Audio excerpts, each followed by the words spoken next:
Will politicians cut the benefits of Social Security? They're weasels. Will they raise taxes we can't afford to pay? What do you think they're going to do with that? Then there's Medicare. This one is a nuclear bomb. This one I love.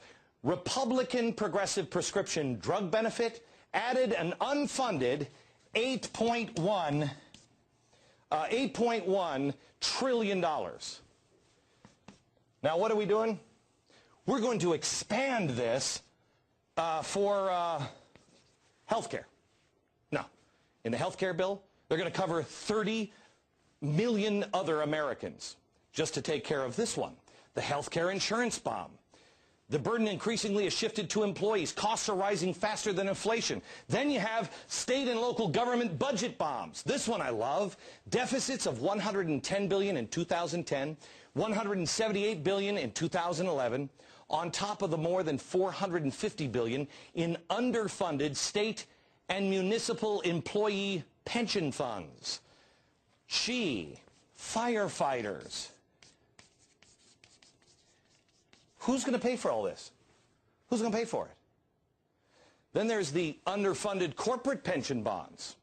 $409 billion deficit in underfunded pensions. The consumer debt bomb, our TVs. Americans are still living beyond their means. Even with a downturn, we're still spending more than we have. Which leads me to this. This is good news. The personal savings bond. This is great. We're saving more.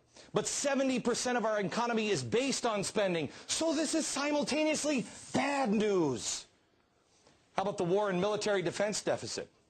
Iraq, Afghanistan, do you really think we're out of this? $200 billion annually? $3 trillion minimum is what they're projecting now? $3 trillion for military and war?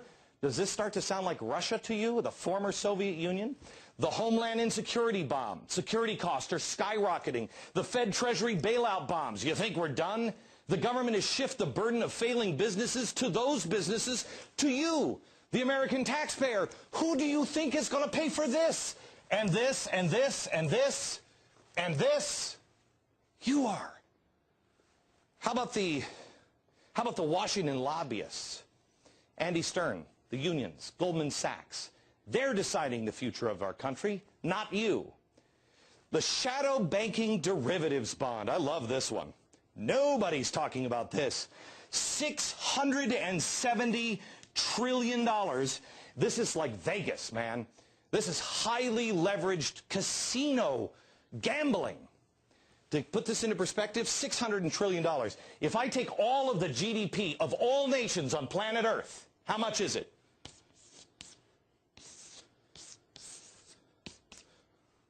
You see a problem? The dysfunctional two-party political bomb. How long is that going to work? Parties choose politics over the good of the country. Progressives continue to infect both parties and thwart the Constitution, which leads me to number 20, the coming populist rebellion bomb. This one I love, because those in the media are going to tell you it's the Tea Parties. Well, let me show you what it really is. It's Van Jones. Van Jones is a great example. He's a 9/11 radical truther, a radical communist who set up organizations to defend cop killers. He was in the White House, and now he's going on a speaking tour with a senator from New York, and then he's going over to Columbia University to speak to the students. Let me show you what his finished product looks like. It's this. I told you last summer, read this book. It's The Coming Insurrection. It's by the Invisible Committee. This is quite possibly the most evil thing I've ever read. And it's about to play out in the streets of Greece.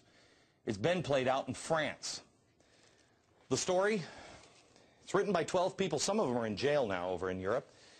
They're actual communists.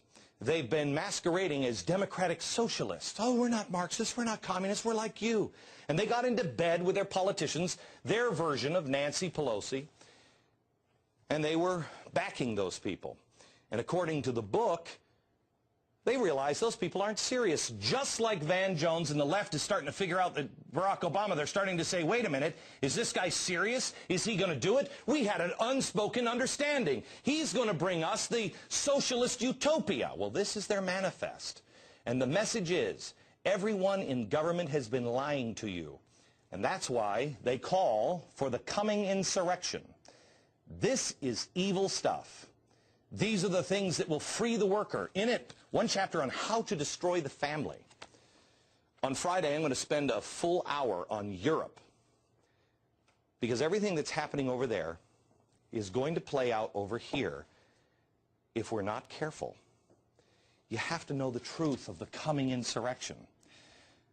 By the way, this is the first English translation of it. I told you to find it last summer. It was hard to find, you know, back east. It was hard to find, you know, this summer.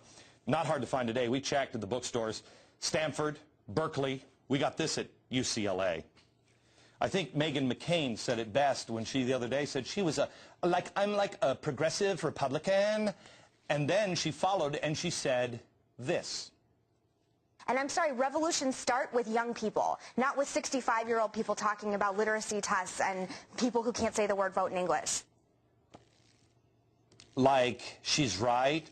Like, revolutions start with, like, young people. Like, I think, like Lenin used to call them, like, useful idiots. More on this on Friday.